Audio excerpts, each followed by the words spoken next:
Avengers end game में बूढ़े captain America को देख के हम सभी शॉक में आ गए थे कि कैप्टन बूढ़े कैसे हो गए। अब हो गए तो हो गए, क्या कर सकते हैं। लेकिन इन बूढ़े कैप्टन अमेरिका की एज क्या होगी, इसी के बारे में आज हम डिटेल में बात करेंगे। ओल्ड कैप्टन अमेरिका की एज थोड़ी सी कंफ्यूज कर देने वाली है, वो कैसे वो भी बताऊंगा। इसलिए इस वीडियो को अंत तक जरूर देखना, क्योंकि लास्ट वाला एक्सप्लेनेशन इम्पोर्टेंट है। तो जैसा कि स्टीव रॉजर्स मिलिट्री में थे और उन पर सुपर सोल्जर सीरम का एक्सपेरिमेंट भी किया गया था, इसलिए स्टीव रॉजर्स के ओरिजिनल डॉक्यूमेंट्स तो होंगे ही। इसलिए मार्वल की मूवीज में ही कैप्टन अमेरिका की बर्थ डेट का रेफरेंस दिया गया है, जिससे पता चलता है कि कैप्टन अमेरिका का जन्म 4 जुलाई 1918 में हुआ था। तो इससे कितना साफ हिसाब है कि कैप्टन 1918 में जन्मे थे और अवेंजर्स एंड गेम की टाइमलाइन 2023 की थी। तो एंड गेम में कैप्टन के यहाँ से टाइम में पीछे जाने से पहले उनकी एज 105 थी।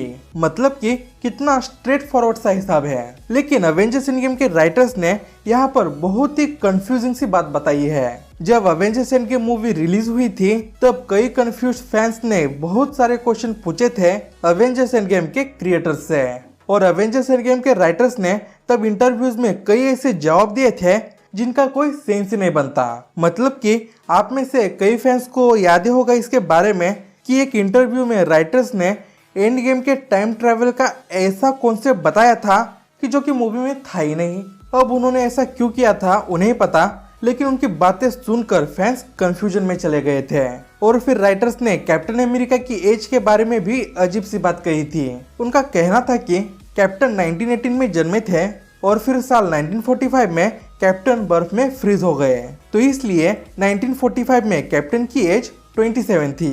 और फिर साल 2011 में जब कैप्टन बर्फ से निकले तब भी उनकी एज 27 ही थी। मतलब कि राइटर्स के हिसाब से कैप्टन अमेरिका 66 साल बर्फ में थे। उनके अनुसार इतने साल बर्फ में रहने की वजह से कैप्टन की एज बढ़ी ही नहीं, उनकी 2011 में भी उम्र 27 ही थी। और इस तरीके से 2011 से लेकर अवेंजर्स एंड गेम के टाइमलाइन तक कैप्टन अमेरिका सिर्फ 39 साल के ही होते हैं। मतलब कि ऐसा कैसे हो सकता है, क्योंकि इन्हीं राइटर्स ने कैप्टन अमेरिका सिविल वॉर लिखी थी और सिविल वॉर में कैप्टन और बकी रेफरेंस मार रहे होते हैं कि वो लोग 100 साल के हैं। और राइटर्स का कहना इतना कंफ्यूजिंग इसलिए लगता है क्योंकि उनके अनुसार 66 साल बर्फ में रहने के बाद उनका बूढ़े होने का प्रोसेस रुक गया था।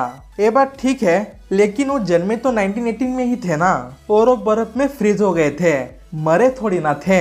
तो फिर राइटर्स ने कैप्टन के फ्रीज होने के समय को उनके एज में काउंट क्यों नहीं किया। इसलिए हम राइटर्स की कंफ्यूजिंग सी बातों को ना कंसिडर करते हुए अब कैप्टन अमेरिका की परफेक्ट एज को निकालते हैं। तो जैसा कि कैप्टन अमेरिका 1918 में जन्मे थे, इसलिए तब से मार्वल सिनेमैटिक यूनिवर्स की पूरी जर्नी करने के बाद अवेंजर्स एंड गेम की 2023 की टाइमलाइन तक उनकी एज हो जाती है 105। और फिर उसके बाद यहाँ से कैप्टन अमेरिका टाइम ट्रैवल करके पास्ट में पेगी के पास चले जाते हैं, और वो पेगी के पास 1945 में ही गए होंगे, क्योंकि 1945 में कैप्टन बर्फ में फ्रीज होने से पहले उन्होंने पेगी से सैटरडे को डांस का प्रॉमिस किया था। इसलिए अपना प्रॉमिस निभाने के लिए वो टाइम ट्रैवल करके 1945 में ही गए होंगे।